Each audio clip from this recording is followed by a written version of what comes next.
সম্মানিত অভিভাবক, আসসালামু আলাইকুম। আমি সরোয়ার মোর্শেদ, কারিগরি শিক্ষক, কালীগঞ্জ করিমুদ্দিন পাবলিক কলেজ উচ্চ বিদ্যালয়, কারিগরি শিক্ষার প্রসারক। আজ আমি কালীগঞ্জ বাজারের মোবাইল সার্ভিসিং সাদ্দাম ভাইয়ের দোকানে এসেছি। দেখি এনাদের সাথে একটু কথা বলে। এনারাও অভিভাবক, এনাদের ছেলে মেয়ে ভাই বোন অনেকে আছেন। এনাদের সঙ্গে একটু কথা বলে শুনি আমরা আসলে ওনারা ওনাদের ছেলে মেয়েকে কীভাবে পড়াশোনা করাচ্ছেন এবং একটু শুনি। আপনার নাম এবং আসসালামু আলাইকুম। আমার নাম হচ্ছে মোহাম্মদ সাদ্দাম হোসেন। আমি জানতে চাচ্ছি আসলে আপনার পরিবারে আপনি আপনার ছেলে মেয়ে অথবা ভাই বোন আছে কিনা, তারা কোথাও পড়াশোনা করে এবং কারিগরি শিক্ষা সম্পর্কে আপনি একটু কিছু জানেন কিনা, এই সম্পর্কে একটু মতামত আপনার।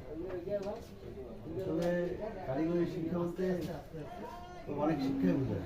জি, তার মধ্যে মোবাইল সার্ভিসিং যেমন জি জি জি সার্ভিসিং এর মাধ্যমে পরিবার চালা বা আত্মীয় স্বজন সবার সাথে সম্পর্ক করা সম্ভব। জি। এখানে কারিগরি শিক্ষা বলতে আমি মনে করি যে মোবাইল সার্ভিসিং একটা অন্যতম। পড়াশোনার পাশাপাশি এই সার্ভিসিং করলেও করতে পারে, কোনো সমস্যা নেই। সাধারণ পড়াশোনা করবে অথবা কারিগরিতে পড়াশোনা করবে অথবা তার শিক্ষা লাইনটা চালু রাখবে, চালু আসার পাশাপাশি এই ধরনের সার্ভিসিং দিয়েও তাদের সুন্দর মতো জীবনযাপন করতে পারবে।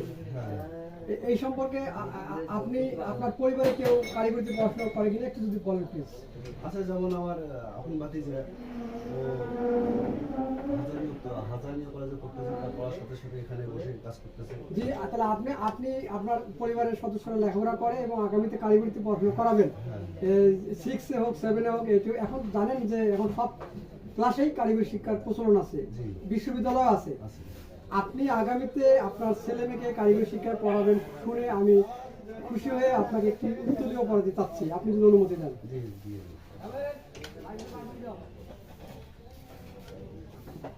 সম্মানিত অভিভাবক, এই সাদ্দাম হোসেন ভাইয়ের মোবাইল সার্ভিসিং দোকানে আরেকটি